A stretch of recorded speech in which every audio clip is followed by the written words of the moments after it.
இந்த வீடியோ நான் உங்கள்கிட்ட என்ன ஷேர் பண்ணிக்க போகிறேன்னா, ஒரு 10 விஷயம் நான் என்னால் பார்க்க முடிஞ்சு, தேடி கண்டுபிடிக்க முடிஞ்சு. அந்த 10 விஷயத்தை இந்த வீடியோவில் ஷேர் பண்ணிக்க போகிறேன். ஈரான் பாகிஸ்தான் நடுவில் பிரச்சனை வந்ததை உங்கள் எல்லாருமே பார்த்துருப்பீங்க. அந்த செய்தி உங்களை வந்து சேர்ந்துருக்கும். இந்த செய்தி ஏன் வந்துச்சு, இந்த பிரச்சனையோட காரணம் என்ன, இந்த பிரச்சனையில் இந்தியா என்ன பண்ணுது, ஈரான் ஏதோ வந்து 11 பேரை வந்து எங்கள் நாட்டுக்குள்ளே வந்து அடிச்சிட்டாங்கன்னு சொல்லுது. அதற்கு பாகிஸ்தான் வந்து எங்கள் நாட்டுக்குள்ளே வந்து நீங்கள் இப்படி பண்ணது தப்புன்னு சொல்லுது. தூதரக முடிவு அப்படிங்கிற முடிவுக்கு பாகிஸ்தான் வந்திருக்கு. என்ன தான் இது நடக்க போகுது, இந்த பிரச்சனையோட மையப்பகுதி என்ன தான் நடந்துக்கிட்டு இருக்க முன்னாடி, இந்த கேள்வி உங்களுக்கு இருந்துச்சுன்னா, இந்த ஆதங்கம் உங்களுக்கு இருந்துச்சுன்னா, இந்த வீடியோ உங்களை தெளிவுபடுத்தும். நமக்கு முன்னாடி நடக்கக்கூடிய செய்தியை இந்த வீடியோவில் தெளிவாக பார்க்கலாம். உற்சாக வணக்கங்கள், வாங்க பதிவுக்குள்ளே போகலாம். முதல் மேட்ருங்க, எனக்கு முதல்ல சொல்லப்பட்ட செய்தி என்னன்னா, இது இன்னைக்கு நேற்று பிரச்சனை கிடையாதுப்பா, முன்னாடிலேருந்து இருக்குது. இன்னைக்கு இது அடுத்த கட்டம் போயிருக்குன்னு தான் சொல்கிறாங்க. ஸோ இந்த ஈரான் பாகிஸ்தான் பிரச்சனையானது இன்னைக்கு அடுத்த கட்டம் போயிருக்கு. இந்த அடுத்த கட்டம் போர் அப்படிங்கிற எண்டு பாயிண்டில் போய் நிற்க போதா, அல்லது தூதரக முடிவு அப்படிங்கிற பாயிண்டில் நிற்க போதா அப்படிங்கிறதா இங்கே மிக முக்கியமான கேள்வியாக இருக்குது. நம்பர் 2, இந்த பிரச்சனையோட மையப்பகுதியை தெரிஞ்சுக்கணுன்னா ஆக்சுவலாக அந்த எல்லை பகுதியை ரொம்ப தெளிவாக பார்க்க வேண்டியது இருக்குதுங்க.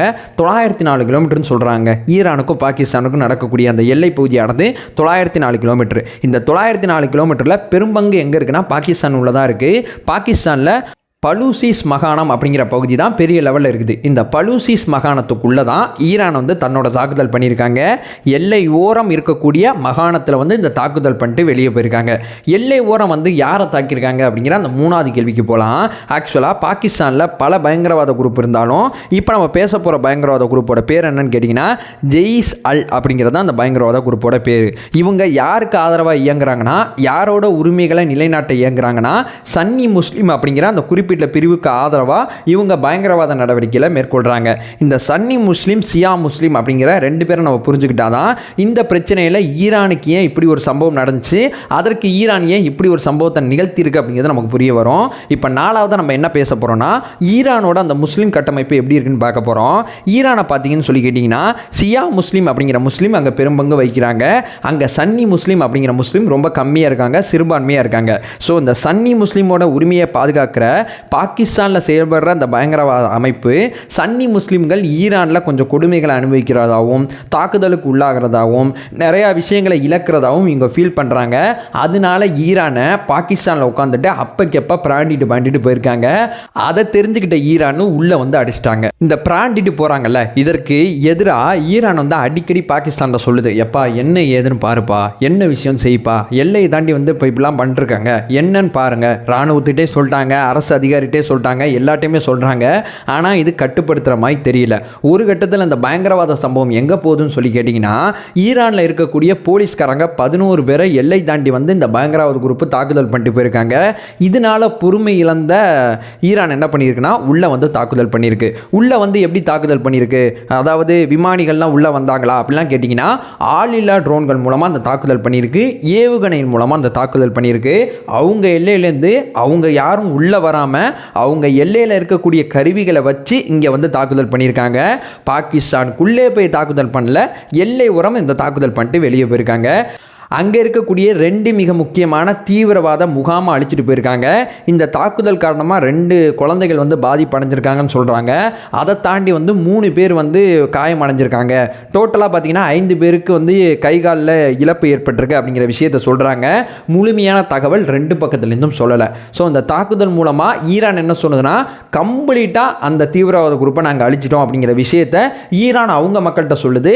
பாகிஸ்தான் என்ன சொல்லுதுன்னா, 5 பேருக்கு தான் பாதிப்பு அப்படிங்கிற விஷயத்தை பாகிஸ்தான் சொல்லுது. ஸோ இந்த விஷயம் நடக்கும்போது பாகிஸ்தானோட இடைக்கால பிரதமர் எங்கே இருந்தார்னா, ஆக்சுவலாக வந்து உலக பொருளாதார மாநாடு அப்படிங்கிற மாநாடு நடந்துகிட்டு இருக்குங்க. அந்த மாநாட்டில் பார்த்தீங்கன்னா அதானி கலந்துக்கிட்டு இருக்காரு. தமிழ்நாட்டோட தொழில்துறை அமைச்சராக இருக்கக்கூடிய டிஆர்பி ராஜா அவர்கள் இருக்காங்க. மத்திய மந்திரிகள் நிறைய பேர் அங்கே கலந்துக்கிறாங்க. இதில் பார்த்தீங்கன்னா இடைக்கால பிரதமராக இருக்கக்கூடிய பாகிஸ்தானோட இடைக்கால பிரதமர் கலந்துக்கிறாங்க. அதை பார்த்தீங்கன்னா ஈரானோட வெளியுறவுத்துறை அமைச்சரும் 2 பேரும் அங்கே ஒப்பந்தம் போட்டுட்டு இருக்காங்க. இந்த பக்கம் பார்த்தீங்கன்னா எல்லை தாண்டி வந்து அடிச்சுட்டு போயிருக்காங்க. இது ரெண்டும் ஒரே நேரத்தில் நடந்திருக்கு அப்படிங்கிறது இங்கே நான் குறிப்பிட விரும்புகிறேன். அதுக்கடுத்து பார்த்தீங்கன்னா பாகிஸ்தான் என்ன பண்ணியிருக்குன்னா, தூதரகம் சார்ந்த நடவடிக்கையை மேற்கொண்டிருக்கு. இராணுவ ரீதியாக எதுவும் செய்யலை. பாகிஸ்தானில் இருக்கக்கூடிய ஈரான் தூதர் ஆக்சுவலாக ஈரானில் தான் இருக்கார். திரும்பி பாகிஸ்தான் பக்கம் வந்துடாதீங்க, உங்கள் ஊரில் இருந்துக்கங்க அப்படின்னு சொல்லி இந்த தூதரை திருப்பி வாங்கிக்கங்க அப்படிங்கிற விஷயத்த சொல்லியிருக்காங்க. ஈரானில் இருக்கக்கூடிய பாகிஸ்தான் தூதரை நாட்டுக்கு வந்துருப்பா, இனி ஈரானில் உனக்கு வேலை கிடையாது, ஈரானோட தூதரக உறவை நம்ம முடிச்சுக்கலாம், நீ திருப்பி வந்துருப்பா, பிரச்சனை கொஞ்சம் வேற மாதிரி போயிட்டு இருக்கு, நீ வந்துரு, என்ன ஏதுன்னு பார்த்து பேசிவிட்டு போகலாம் அப்படின்னு சொல்லி தன்னுடைய தூதரை திரும்பி வாங்கியிருக்காங்க. அவங்க நாட்டு தூதர் அங்கே தான் இருக்காங்க, திருப்பி வந்துடாதீங்க அப்படிங்கிற விஷயத்த சொல்லியிருக்காங்க. இதில் இப்போ இந்தியா என்ன பண்ண போகுது அப்படிங்கிற மிக முக்கியமான ரோலை பார்த்தீங்கன்னா, இந்தியாவோட வெளியுறவுத்துறை செயலாளர் தான் ஸ்டேட்மெண்ட் கொடுத்துருக்காரு. என்ன ஸ்டேட்மெண்ட் கொடுத்துருக்காருன்னா, எல்லை தாண்டிய பயங்கரவாதம் அப்படிங்கிறத நாங்கள் ஏற்கிறது இல்லை, பயங்கரவாதத்தை நாங்கள் ஏற்கிறது இல்லை. என்ன பிரச்சனை அப்படின்னு சொல்லி கவனிச்சுக்கிட்டு இருக்கோம். 2 நாட்டோட உள் விவகாரங்கள் பார்த்துட்டு இருக்கோம். நம்ம என்ன பண்ண போகிறோம் அப்படின்னு சொல்லி கேட்டிங்கன்னா, நம்ம அமைதியாக இருக்கோம், பிரச்சனையை உன்னிப்பாக கவனிச்சுக்கிட்டு இருக்கோம் அப்படிங்கிறது இந்தியா தரப்புலேருந்து சொல்லப்படுது. அடுத்ததாக பார்த்தீங்கன்னா, இதில் பாகிஸ்தான் வந்து அணு ஆயுதங்கள் கையில் வச்சிருக்கு. ஈரானுக்கு எதிராக அந்த பிரச்சனையை கையில் எடுக்குமா, அல்லது தூதரக உறவு முடிவு அப்படிங்கிற பிரச்சனையோட முடிச்சிருமா, அல்லது தன்னாட்டில் இருக்கக்கூடிய பயங்கரவாத அமைப்புக்கு கெடுபிடிகள் போருமா அப்படின்னு சொல்லி இந்த 3 விதமான ஆப்ஷனில் பாகிஸ்தான் என்ன பண்ண போகுது அப்படிங்கிறது மிக முக்கியமான கேள்வியாக இருக்குது. பாகிஸ்தானில் கூடிய விரைவில் எலெக்ஷன் வேறு நடக்க போகுது. இந்த எலெக்ஷன் சமயத்தில் நடந்த இந்த பிரச்சனையை பாகிஸ்தானில் இருக்கக்கூடிய அரசியல்வாதிகள் எப்படி சமாளிக்க போகிறாங்க அப்படிங்கிற மிகப்பெரிய கேள்வி தான் நம்ம முன்னாடி இருக்குது. இந்த கேள்விக்கு பதில் எப்படி வரப்போகுது அப்படிங்கிறது நம்ம பொறுத்து தான் பார்க்கணும். ஸோ பாகிஸ்தான் ஈரான் பிரச்சனையில் இதுதான் நடந்துகிட்டு இருக்கு அப்படிங்கிறது இந்த வீடியோவில் டீட்டெயிலாக ஷேர் பண்ணியிருப்பேன் அப்படிங்கிறது என் நம்பிக்கையாக இருக்குது. அதை சொல்லிட்டு வீடியோ என் பண்ணிக்கிறேன். நம்ம சேனலை ஃபர்தராக ஃபாலோ பண்ணிங்கன்னா பொலிட்டிக்கல் ரீதியாக பல்வேறு விஷயங்களை பற்றி நம்ம பேசிகிட்டு இருக்கோம்.